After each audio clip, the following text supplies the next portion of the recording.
నమస్తే అండి అందరికీ. ఈరోజు నేను పొన్నగంటి కూర ఎలా చేయాలో చూపిస్తున్నాను. అయితే పొన్నగంటి కూర ఉపయోగాలు కూడా చెప్దామనుకుంటున్నాను. పొన్నగంటి కూర మన శరీరానికి చాలా మంచి చేస్తుందండి. అవి ఏంటంటే పొన్నగంటి కూర చర్మ ఆరోగ్యానికి కూడా చాలా మంచిదండి. మన శరీరానికి న్యాచురల్ గ్లో అనేది ఇస్తుంది. అంతేకాకుండా రోగనిరోధక శక్తిని కూడా పెంచుతుందండి. జ్ఞాపక శక్తి మెరుగుపరుస్తుంది. దీన్ని చిన్నపిల్లలకు పెట్టడం వల్ల వాళ్ళకి జ్ఞాపక శక్తి మెరుగవుతుంది. బాగా చదువుకుంటారు. అంతేకాకుండా వాళ్ళకి రోగనిరోధక శక్తి కూడా పెరుగుతుంది.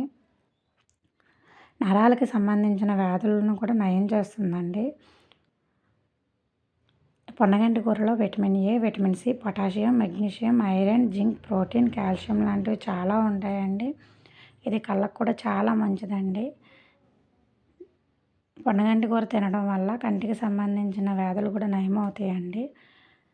ఎవరికైనా సరే కళ్ళజోడు పడడానికి దగ్గరలో ఉన్నారు అనుకునే వాళ్ళు దీన్ని డైలీ తినడం వల్ల ఆ ప్రాబ్లం అయితే తగ్గుతుందండి. ఇది పల్లెటూరులో అయితే గట్ల మీద ఎక్కడ పడితే అక్కడ దొరుకుతుంది.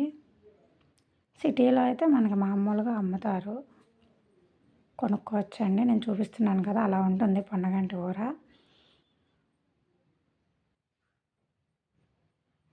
ఇది చాలా అంటే చాలా మంచిదండి. ఇప్పుడు పొన్నగంటి కూర ఎలా వండాలో చెప్తానండి. ఏం లేదండి, ఆయిల్ వేసుకోవాలి. బాండీలో వేసుకున్న తర్వాత వెల్లుల్లిపాయలను కొంచెం క్రాష్ చేసుకొని వేయాలండి. వేసిన తర్వాత దాంట్లోనే కొంచెం జీలకర్ర వేయాలండి. నేను ఏంటంటే అన్ని కూరల్లో ఎల్లుల్లిపాయ, జీలకర్ర వేసుకుంటామండి. అది హెల్త్కి చాలా మంచిది. అన్ని కూరల్లో వేస్తాను నేను. తర్వాత తాలింపు దినుసులు, ఎండుమిర్చి, కరివేపాకు వేసుకోవాలండి. వేసుకున్న తర్వాత ఒక 15 నిమిషాలు నానబెట్టిన పెసరపప్పు వేసుకోవాలండి. పెసరపప్పు వేసుకున్న తర్వాత పెసరపప్పు వేగాలండి. బాగా వేపించాలి. కొంచెం వేగిన తర్వాత పొన్నగంటి కూర దాంట్లో యాడ్ చేయాలి. పొన్నగంటి కూర బాగా వేగాలండి. మనం ఆకుకూరలు ఎప్పుడన్నా ఫ్రై చేసుకునేటప్పుడు మూత పెట్టకూడదండి. అలా మూత పెట్టడం మంచిది కాదు.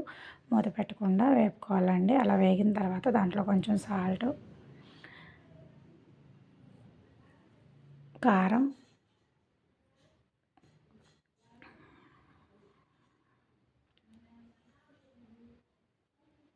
పసుపు వేసుకోవాలండి. వేసుకున్న తర్వాత అన్నీ ఒకసారి కలుపుకోవాలి.